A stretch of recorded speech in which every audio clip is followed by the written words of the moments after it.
Jangan lupa tonton, subscribe, like, and share.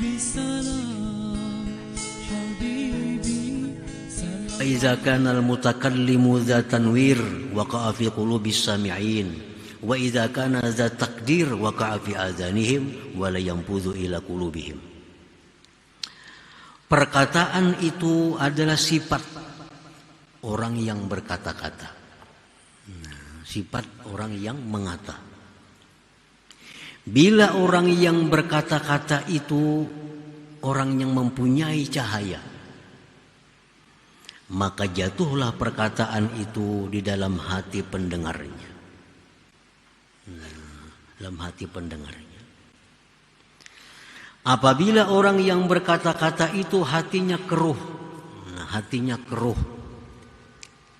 maka jatuhlah itu perkataan di telinga pendengarnya dan tidak sampai menembus ke dalam hatinya. Ini para muhibbin rahimakumullah.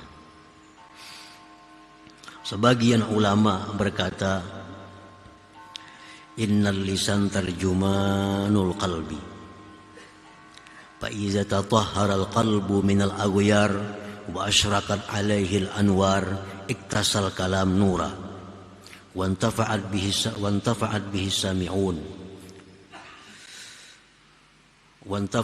السامعون وإذا تدنس القلب بالذنوب فإن كلام صاحبه يوجب قسوة القلب. Sesungguhnya lisan itu adalah penterjemah hati. Dalam hati kita ini hendak makan, kada tahu kita. Dalam hati kita hendak makan, orang kada tahu isi hati kita. Nah, lisan inilah yang menterjemahkan. Aku hendak makan dari lisan. Nah, itu dari hatinya. Dari hatinya. Nah, apabila hati itu bersih dari keduniaan dan memancar atasnya cahaya, maka perkataan yang diucapkan itu berhiaskan cahaya dan mengambil manfaat dengannya oleh orang-orang yang mendengarnya. Dan apabila kotor itu hati dengan dosa-dosa, maka bahwasanya perkataan orang itu menimbulkan kekerasan hati pada pendengarnya.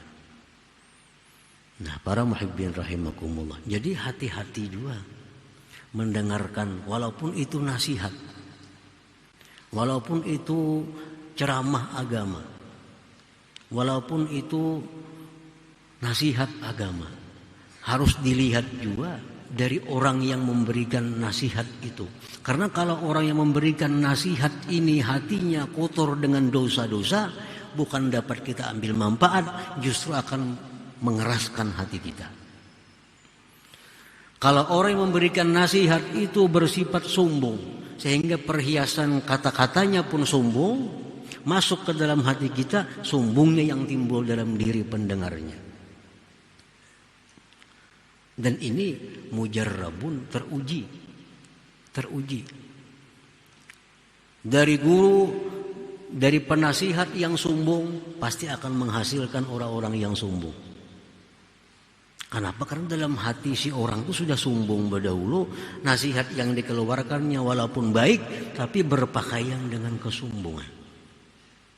Ada orang mengaji, ini orang baik, orang tawadu, orang bagus. Begitu mengaji lawan seseorang, jadi sombong. Orang lain itu salah semua, yang bujur pun kami aja. Padahal orang bagus nih. Dulunya orang tawadu, orang bagus, orang rendah hati. Begitu menuntut ilmu, mengaji dengan seorang guru, beberapa kali belajar di sana, jadi sombong, jadi angkuh.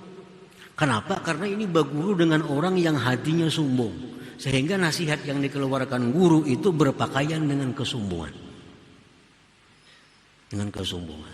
Ada orang yang dulunya qanaah, ada orang yang dulunya itu zuhud dengan dunia. Begitu menuntut ilmu dengan seseorang, jadi hubbud dunia. Jadi mencari dunia. Dulunya hidup apa adanya. Begitu menuntut ilmu agama kepada seseorang, timbul menjadi hubbud dunia.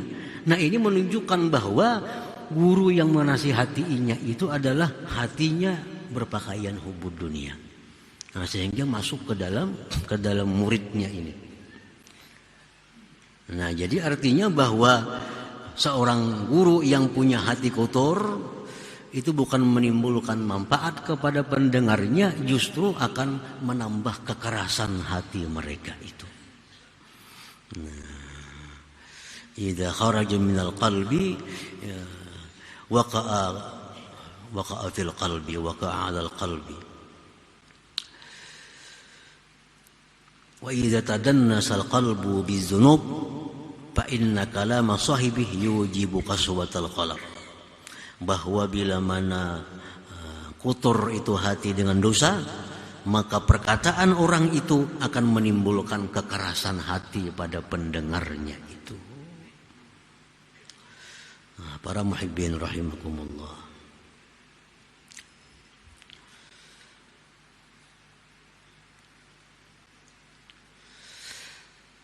Bil kalam yazharu halul mutakallim. Dengan perkataan itu nampaklah keadaan orang yang berkata-kata. Nah, apakah orang ini hubud dunia? Apakah orang ini hubul akhirah, cinta akhirat? Apakah orang ini sombong? Apakah orang ini tawadhu? Itu nampak dari perkataannya. Dari perkataannya kita bisa melihat orang ini demikian. Qala al-Imam Ali ibnu Abi Thalib karramallahu wajhahu wa radiya anhu, man takallam arafnah min sa'atih wa man lam yatakallam arafnahu min yaumih. Ujar Sayyidina Ali, barang siapa yang berkata-kata, maka kami akan tahu pada saat itu juga siapakah dia itu. Kalau orang tuh mau berkata-kata, mengucapkan satu kalimat, dua kalimat apa, kami sudah tahu orang ini sama dengannya. Bisa dilihat dari kata-katanya. Karena kata-kata itu terjemah hatinya. Kata-kata itu merupakan terjemah yang ada dalam hatinya. Kalau orang itu berkata-kata, kami akan kenal siapa dia pada saat dia berkata-kata. Wa man lam yatakallam arabnah min yaumih, dan siapa yang tidak berkata-kata, orang tuh diam aja, ngalih ditangguh orang nih. Kalau orang tuh kada berkata-kata, kami perlu sehari untuk mengetahui dia. Ujar Sayyidina Ali karramallahu wajhah.